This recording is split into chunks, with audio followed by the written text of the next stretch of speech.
Hello and welcome to Holy Men's online series with Mastermind Connect, which is a virtual circle led by Omar Davis using the tools of alchemy to find inner wisdom and build brotherhood. Holy Men is a space for men to come and talk about the real shit. Life, work, relationships, family issues, or anything on your heart.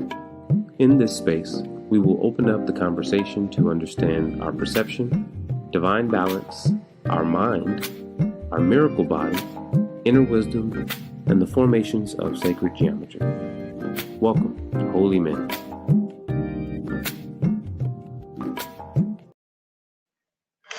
Hello and good day, all people. All of y'all out there in the land of the internet. We welcome you to another session of Holy Men with Mastermind Connect and myself, Omar Davis. I am super excited about this and would just like to preference that we had to take a little bit of a break as the kid was a little busy with business stuff. And I do apologize, but we are back. We are here with all of you. And we wanted to just continue what is going. And so, not to just jump right into it, because we want to kind of backtrack and get some of these concepts that we have been speaking about and why it's important for us to start recognizing what we're really actually talking about, no matter what you've heard, what session you've came in on, all the series that we've had before. It's all about accountability. It's all about being accountable for yourself, for where you are, for who you are, for your actions, even for the things you believe. And so we use this to self-correct. Now, that can sound like a threat to some people, right? To self-correct. And welcome all. I see we got folks in the room, Jamal, JD, we got Cynthia. Thank you for all coming in and using the chat. By all means, use the chat. We are here. And so really quickly, it's really about self-accountability and understand how to self-regulate, self-correction. And correction not meaning that you're wrong, but meaning in the sense of, is it true or does it bring you peace, nurturing an environment, and just a feeling of safety? That's it. And if these things do not work out, then we have emotions like frustration and anger that come up when our needs are not met. And so this session today is really all about the concept of nonviolent communication, which we really try to focus on being compassionate communication, because even with the word of nonviolent, it brings up violence. And we don't even want to have that a part of the conversation, right? And so with that stated, we're going to be speaking about some concepts that are pretty real. I'm going to just break it down as simply as possible, specifically because I feel that if we can learn how to actually communicate better within our cultures, we can then learn how to love each other better, how to support each other better. And going back to this concept of culture, right? If we as men knew how to communicate with each other as brothers and with empathy, then maybe we won't have so many disagreements and we won't have this concept of the ego come in and, try to see who's the biggest and the baddest, right? So we get in trouble that way. We get in fights, we hurt each other, death is involved sometimes, never a good thing. So in order for us to really take advantage of what it means to have compassionate communication, there are these steps that we have to go through with ourselves, and we're going to talk about. So for anybody out there, use the comment, use the chat box to leave anything that you hear. If you want to come on, Manny is in the back, always doing his thing, working it out for us, and he will get you guys on. But I really think that today's lesson or episode is really more so about the concept of a lesson. Now, I'm more than happy to have people come on because I love y'all and I want to have a good time with y'all. But we really want to just kind of get these things ingrained. And then what I want to say to you first is the first step in order to recognize your shit, right? In order to recognize yourself is observe how you are reacting in any given situation. So the first step to compassionate communication, and what we're really talking about is learning how to be compassionate and communicate with yourself better, That way you can actually communicate with the world better. See how that works? It really brings it back to the self. Now, with this said, the observation of ideas. Now, let me just read to you really quickly the concept of this. So, we're not talking about just like observation, right? We are talking about the skill of observation. And so, whenever you're observing, it's really seen without evaluation. And it allows you to say things like how to witness a circumstance with no reaction. So if you think of a movie and its characters, you observe them objectively and not subjectively. So observing without evaluation means that you don't place a biases or a judgment. And let's continue. One of the things is it's really about owning your feelings when perceiving a said circumstance, because by you owning, yeah, Jamal said it, JD, excuse me, owning your feelings is exactly that. It's owning what is yours, how you perceive it, how you see it based on your experience alone in life. So saying someone made you feel or someone did something to make you feel, yes and no, because they can't make you feel anyway. Excuse me, to be honest, they can't make you feel anything. It's our experience of our from our past that really shows up, like the trauma and the neglect or the not being able to use your voice or being spoken over or or having to scream just to get attention, right? And so with that said, these are things that are built up from our perception, from our life. And so whenever you just observe objectively, you're really removing blame, assumptions, and all judgments. And you're just taking it for fact. And that could be difficult, right? That can be difficult because maybe even the way we see it, maybe it's a fact. But let's just be clear about this, right? Let's just be real 100 about what this is. So let me give you some examples of what it means to observe versus to judge. Let's say if we see that a basketball player, we're not going to say no names, but in the NBA that does not score that much, we may say he's sorry or he's not very good. We would say, I think that he's a really poor NBA basketball player, or how did he get into the league, right? We say stuff like this. Now, the observation would be not that he's a crappy basketball player or he sucks or he's not good. That's a judgment. That's us thinking that this is the way about him.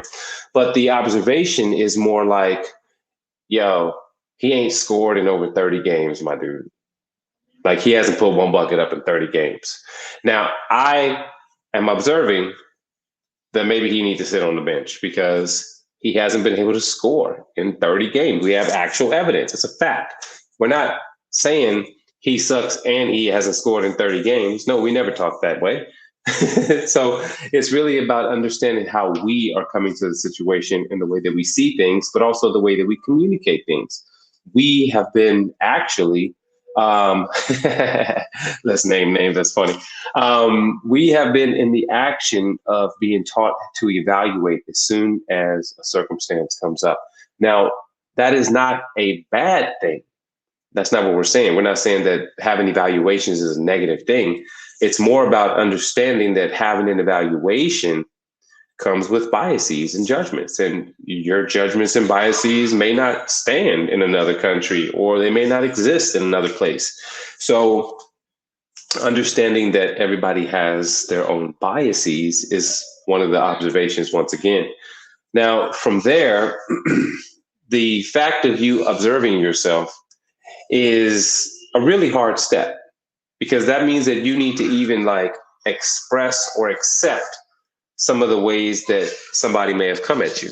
Let's say if somebody came at you a little sideways, right? And they were screaming at you, you may feel defensive, right? Because no one deserves to be screamed at, not by no means. So having the understanding that when you as a person are in a position that someone is making you feel unsafe, it's about owning that idea. It's about understanding that, like saying to yourself, I feel unsafe right now. So feelings is the next step to this whole platform. You must understand your feelings. Now, that may come with a little bit of a hurdle, because some of us men and not many women, but some women have not had the ability to express, emote, or feel in the first place. As a man in our society, feelings is apparently related to some bitch shit. And not to say that women are bitches, but that's just how we call it, right?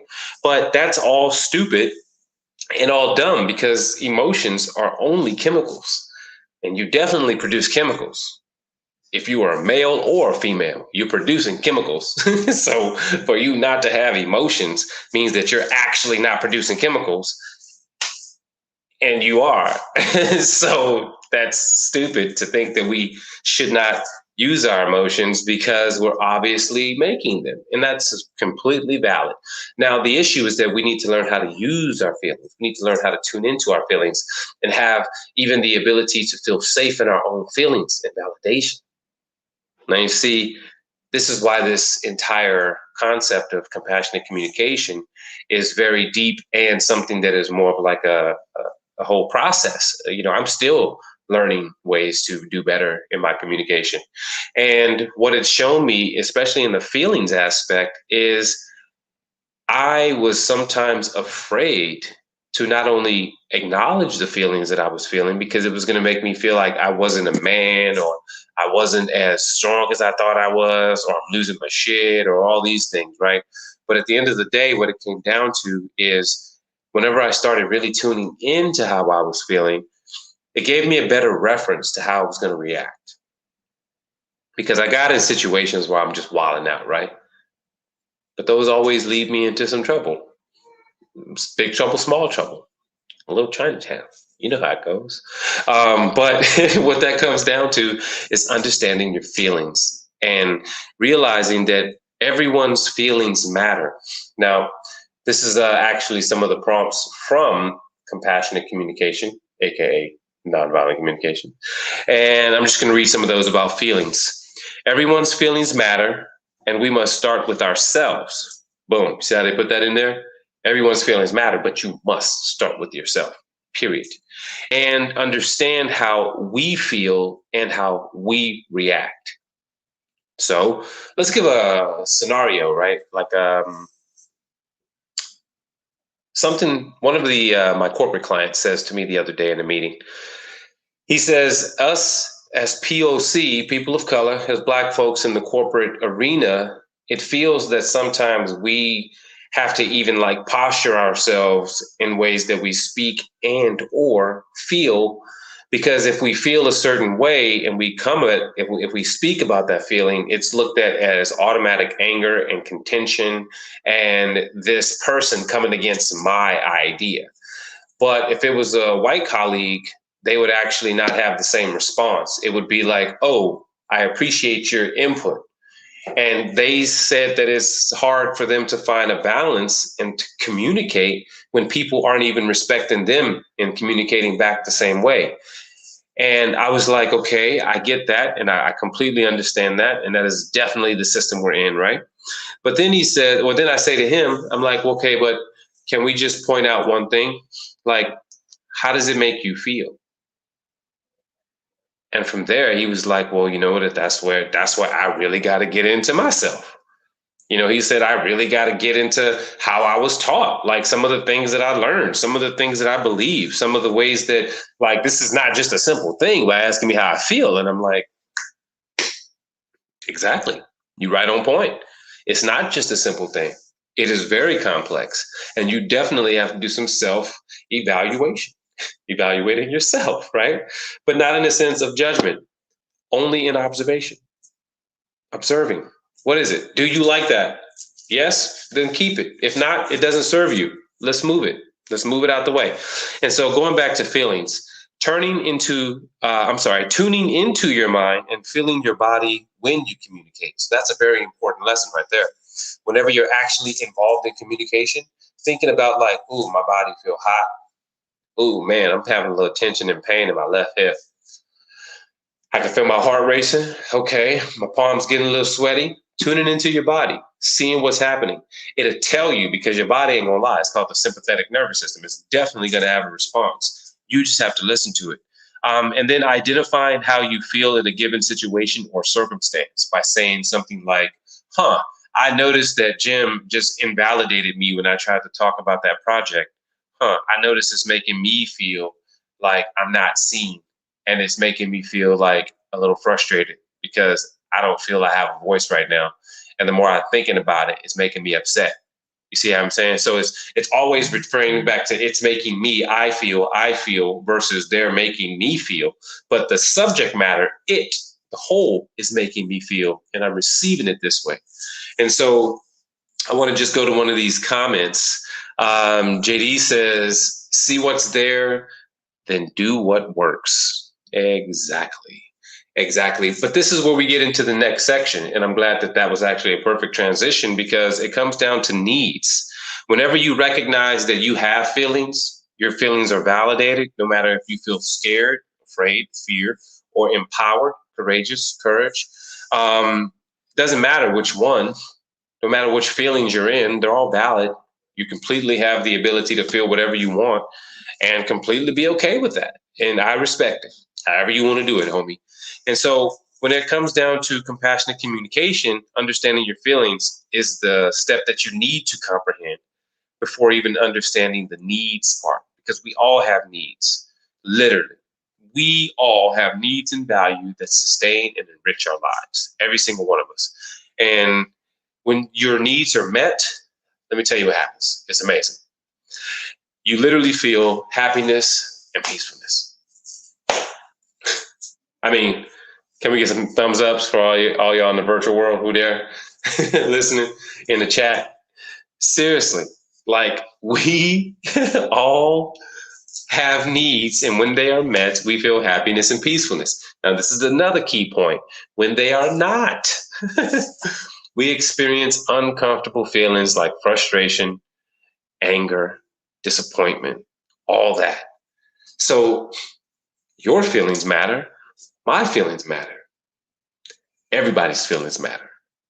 Now, only the ego will set you apart from that their feelings matter part. Only the ego. Because the ego is judgment. It's making them like, no, they're different. They don't deserve it. Nope.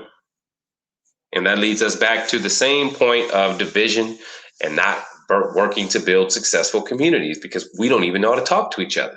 We don't even know how to respect people for where they are, for what they know, for what they believe, and just let that be. We have immediate criticism and or death. Let's not be real. Let's not front. People are trying to kill other people based on what they believe they're doing wrong.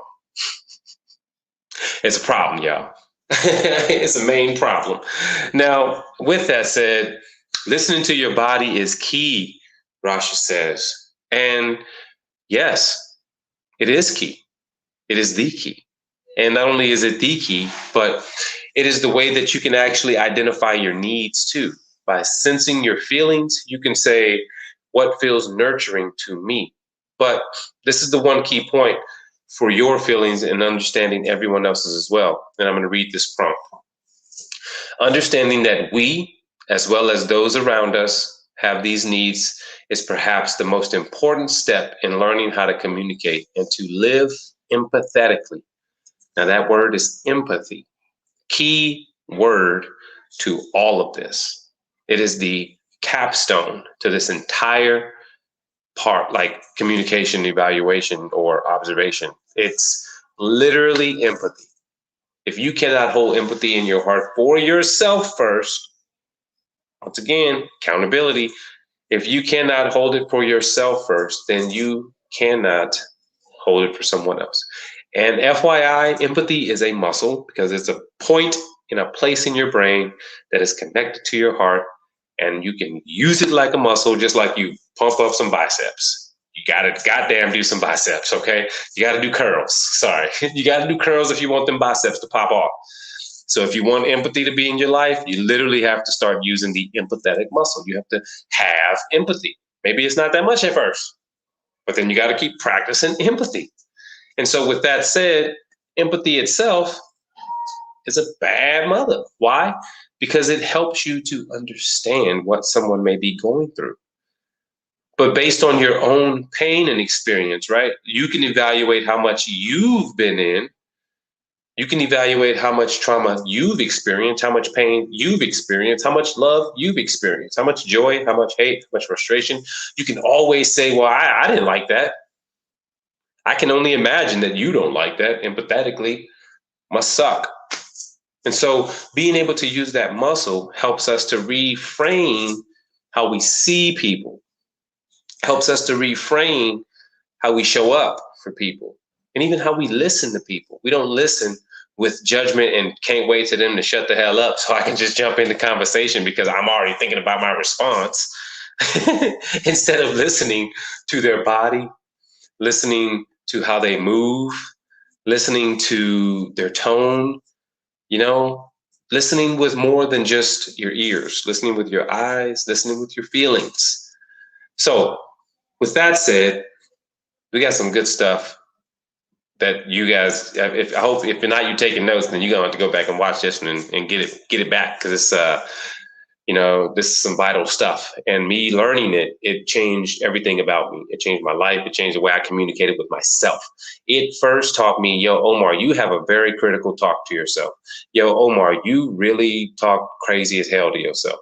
You be letting yourself get away with conversations in your head that you would never let somebody talk to you like that on the streets. Like, hold on, no.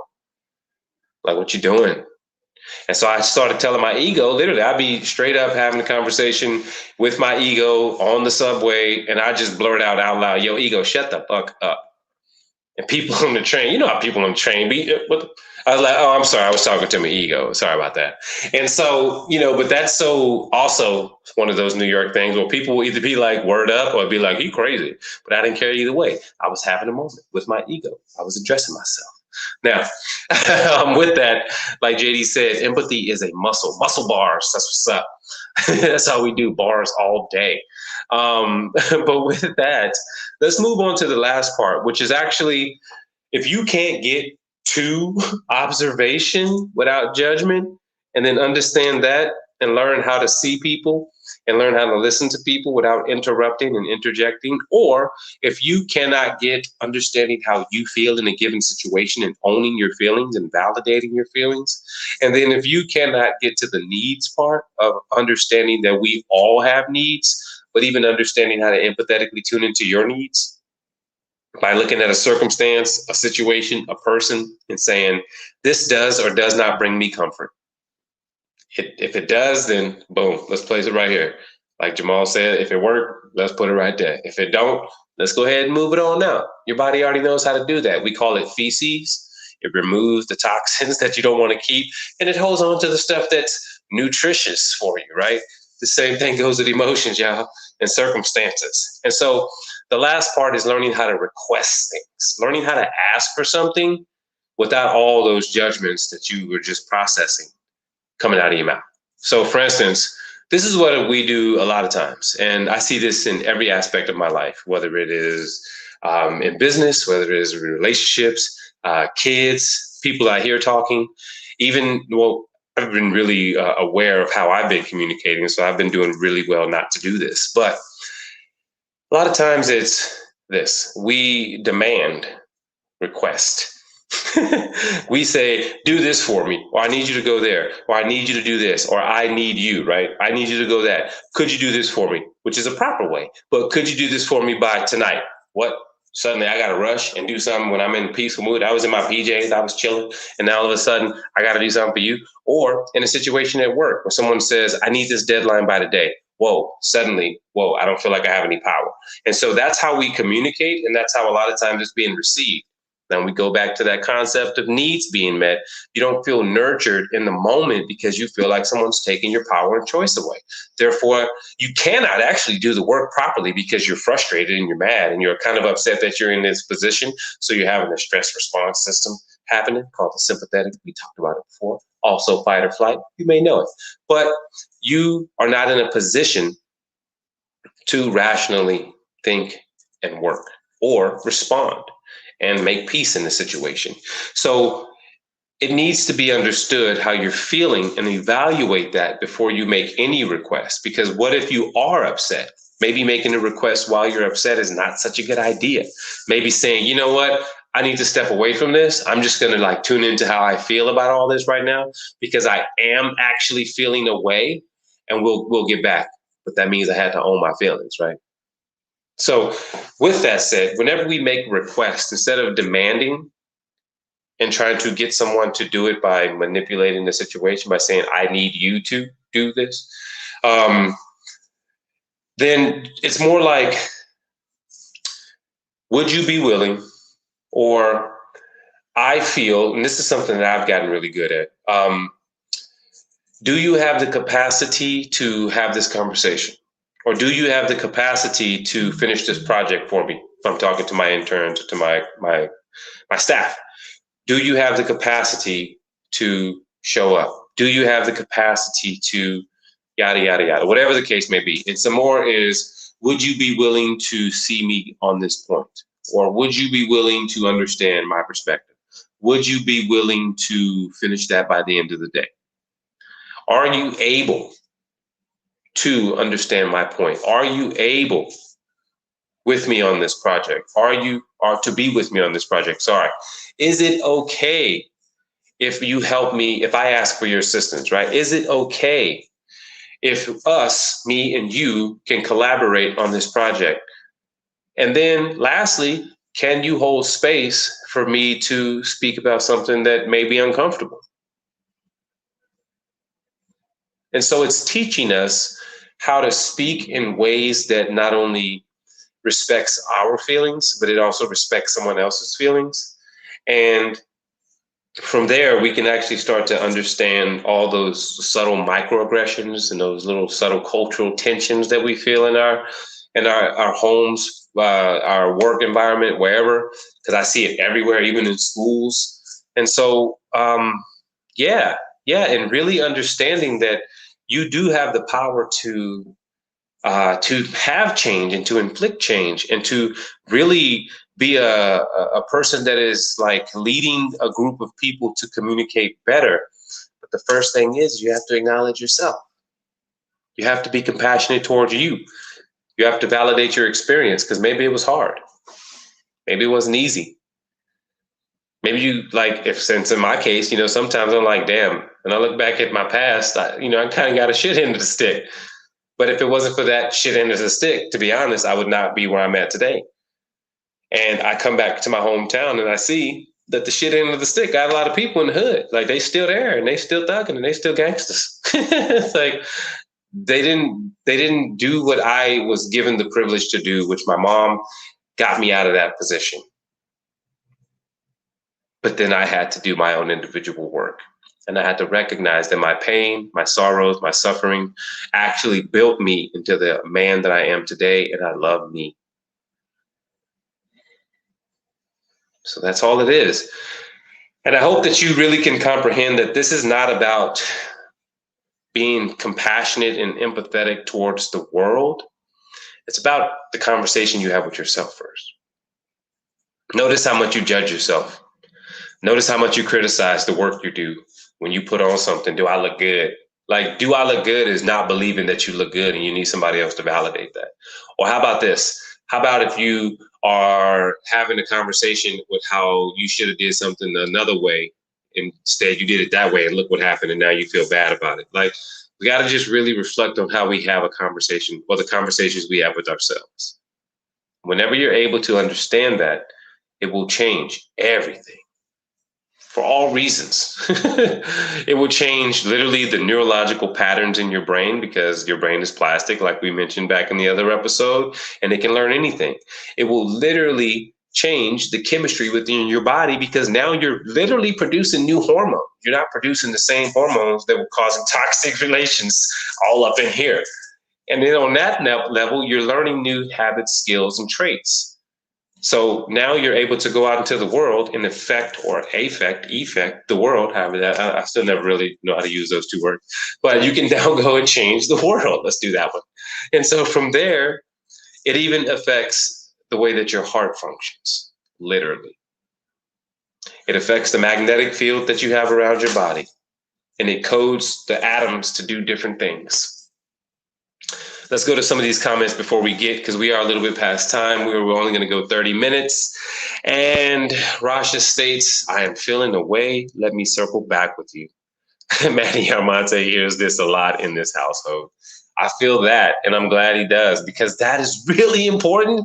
FYI, I'm going to say it again. If you are upset and pissed off, come back to the conversation. Don't try to have it. Me and Stephanie have been practicing that, and we've been doing good, because we were the worst. We would break out into a wine fight, middle of a party, right? We yelling and screaming on the way out the door. And it's like, we had to learn, no, it's not the way to do it. So we had to realize that, we had to ask for space and be like, you know what, let's come back to this in the morning. We're not going to get nowhere with all this yelling and all this arguing. We ain't going to get nowhere, as Manny says. That's hilarious. Just to get back to some of these comments before we go, Cynthia states that inner work is everything, and she is right. She then says you can't expect different results if you don't change your actions. Absolutely. And that's what it is. Self-correction, going back to the very beginning. This is all about us just correcting some of the things that we don't necessarily want to hold on to. Because the bag we were given, can we just admit, it was a bag full of shit. It had some trinkets, it had some good things in it, but it was heavy, and we had to carry it like that. It wasn't a suitcase, it wasn't Prada. It was one of those things tied on a stick. That's the bag we was given. And so now we have to take some of the stuff we were given out of that bag, and we got to sew that into the latest designer, if that's what you do. I don't do designer, but if you want to do that, do you? But with that said, I just like to give a big shout out to everyone who has been here participating and being, I just saw a comment. I'm not going to read it, but it is funny. Everyone who's been here, all of y'all using the chat and being friendly and coy with me at the same time, having a good laugh. I'm just grateful to not only be able to share this information with you, but also to know that we're on our way. We're all on our way. It's just an individual effort, and we're working to understand ourselves more. And we have programs like this. We have platforms and organizations like Mastermind Connect. Always got to bring it back to Mastermind Connect, because it is what brought us here today. And Mastermind Connect is not only something that I cherish, but it is a brotherhood of men of color. And we are not only representing what it means to be a man of color, but also we're redefining it. Why? Because we're allowing ourselves to use words like vulnerable, I feel scared. Like last week was hard. I wasn't really sure if I was going to handle it well, opening up space, but also support. And sometimes cracking on each other. We love doing that, JD. But with that said, big shout out to my men of the Mastermind Connect, all the brothers out there watching. For those of you who are not, for all of you, I am Omar Davis. You can check us at Crash Bell. We are doing a lot of good things on the internet and in your corporate environment and in your school environments. We're covering all grounds on anatomy and physiology, and we're just giving tools so that you can learn to be yourself and always upgrade 2.0, 3.0, 7.0, whichever one you want to go to. But with that, much love to Manny in the back, always doing this thing, killing it. He kills it. You see his Instagram here at @OneMannyNYC. That threw me off for a long time. It's actually Manny C, but he played on it and it said One Man NYC. See how he did that? I thought that was really clever. But with that said, much love. Be well. Until next time, next Wednesday, we will be live. We do have some news about the workshop. There's just too much going on that we're going to be able to pull that off, not only with Mastermind, but with me personally, with my business. It just would have caused a lot of tension. And rather than have tension, we want to have ease. So as we get through this really, really busy summer, stay tuned with what we're doing. Follow us. We got some programs that you may want to be involved in. You got some kids who want to be a part of our Young Mastermind initiative and come out with us camping. We have some stuff coming up. I don't even know if there's space. I'm so busy. But with that, you need to know about it. You can also check Young Masterminds Initiative, YMI, on Instagram. And Manny, if I'm correct, is at YMI or is it at Young Masterminds Initiative? I know he's going to put it up soon, but maybe not. Whatever the case may be, you can learn about it from at Mastermind Connect. All right. Well, be well all. Love you much. Peace. Oh, there it is, at Young Mastermind. My man, always coming through. With that said, much love. Once again, be well.